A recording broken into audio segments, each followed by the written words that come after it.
Assalamualaikum warahmatullahi wabarakatuh. Salam sejahtera bagi kita semua. Om Swastiastu, Namo Buddhaya, salam kebajikan. Waalaikumsalam warahmatullahi wabarakatuh. Waalaikumsalam warahmatullahi wabarakatuh.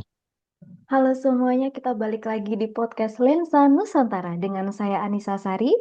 Dan hari ini kita akan ngobrol yang sedikit berat tapi dekat di hati. Apa itu yang sedikit berat tapi dekat di hati?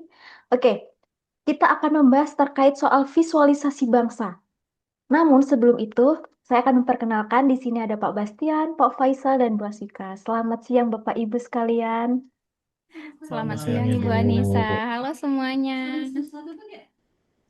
Halo Ibu, halo Bapak. Oke, Bapak Ibu sekalian, tadi kan saya sudah menjelaskan sedikit bahwa kita hari ini membahas terkait visualisasi bangsa. Visualisasi bangsa itu kan artinya sangat luas ya, sangat general. Tapi misalkan saya ambil satu kata nih, satu kata, kira-kira apa yang ada di benak Bapak Ibu kalau mendengarkan satu kata ini ya? Oke, saya punya satu kata yaitu Indonesia. Nah, dengan satu kata itu Hmm. apa yang ada di benak Bapak Ibu sekalian? Visualisasi apa yang muncul di benak Bapak Ibu sekalian terkait dengan Indonesia? Mungkin boleh dijelaskan Bapak Ibu sekalian bergantian ya dari Pak Bastian, Pak Faisal dan Mbak Sika. Silahkan. Kalau saya sih langsung kebayang peta dari Sabang sampai Merauke ya, Bu Anissa. Tapi bukan cuma gambar peta ya. Saya melihatnya Indonesia itu sebagai satu kesatuan. Ingat nggak materi tentang wawasan kebangsaan? Itu kan cara pandang kita bahwa meski kita terpisah-pisah pulaunya, secara geopolitik, secara budaya, secara nasib, kita itu sebenarnya satu. Wah, Pak Faisal teoritis banget ya pembukaannya. Tapi benar sih, Hmm. kalau aku visualisasinya lebih ke manusianya. Aku lihat wajah-wajah beda suku, ada yang di pasar, di kantor, anak sekolah bahkan. Nah, itulah namanya Bhinneka Tunggal Ika banget sih. Menarik ya Bapak Ibu. Tapi kalau saya agak beda sedikit ya, kalau saya boleh menganalogikan ya, visualisasi soal Indonesia itu ya seperti rumah besar yang sedang direnovasi sebenarnya.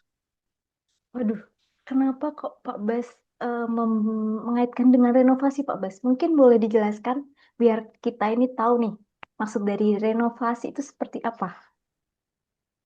Ya, maksud saya itu seperti ini, Bu.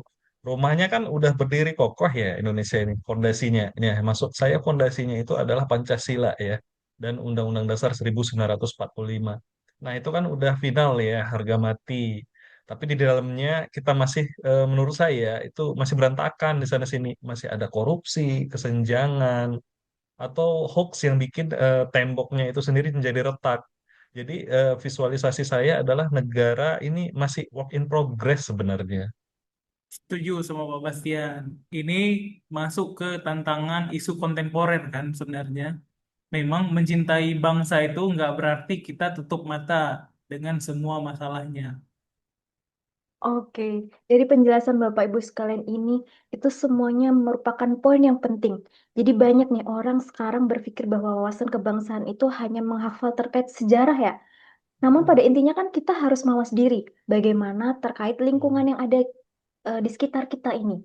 Kemudian saya ingin menanyakan kepada Bapak Ibu sekalian, bagaimana nih cara kita tetap cinta kalau misalkan rumahnya tadi itu banyak masalah, seperti yang dikatakan oleh Pak Bastian tadi. Ya, justru karena banyak masalah itu kita harus hadir, Bu Sasa. Karena kalau rumah kita bocor, masa kita tinggalin? Ya, tentu kita harus tembel kan. Nah, di sini masuk nilai bela negara. Bukan cuman angkat senjata, tapi kita juga angkat peran gitu.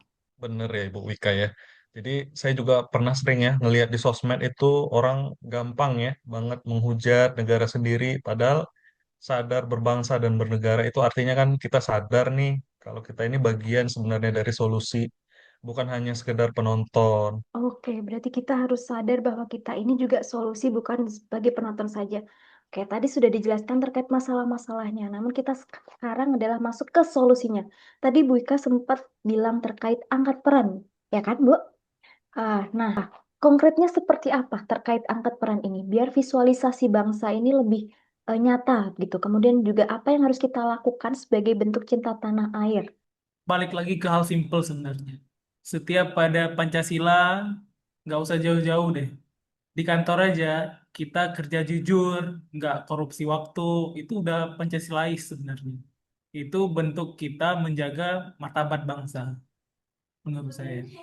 Oke, kalau versi aku sih kemampuan awal bela negara itu termasuk literasi digital. Kenapa? Kita jangan asal share berita yang belum jelas. Kita harus menjaga jempol. Nah, itu sebagai bentuk kita menjaga persatuan di era digital. Karena musuh kita sekarang kan bukan penjajahan pakai bedil, tapi perpecahan. Betul, Ibu. Kalau boleh saya menambahkan sedikit ya Bapak Ibu, ada nilai rela berkorban sebenarnya kan.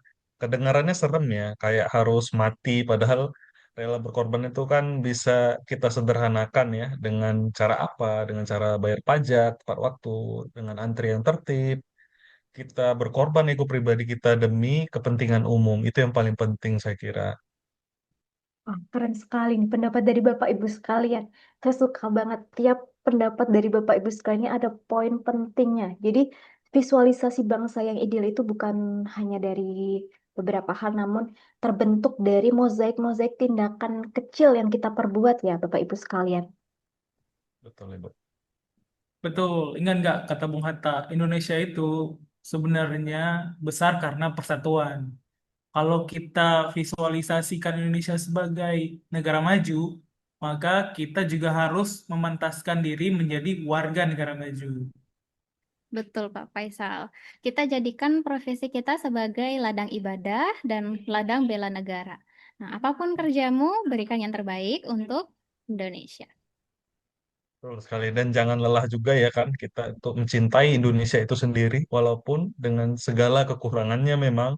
Karena kalau bukan kita yang ngerawat rumah ini ya siapa lagi ya kan Bapak Ibu. Wah, luar biasa sekali nih pendapat dan insight yang saya dapatkan ini sangat banyak nih dari podcast ini ya.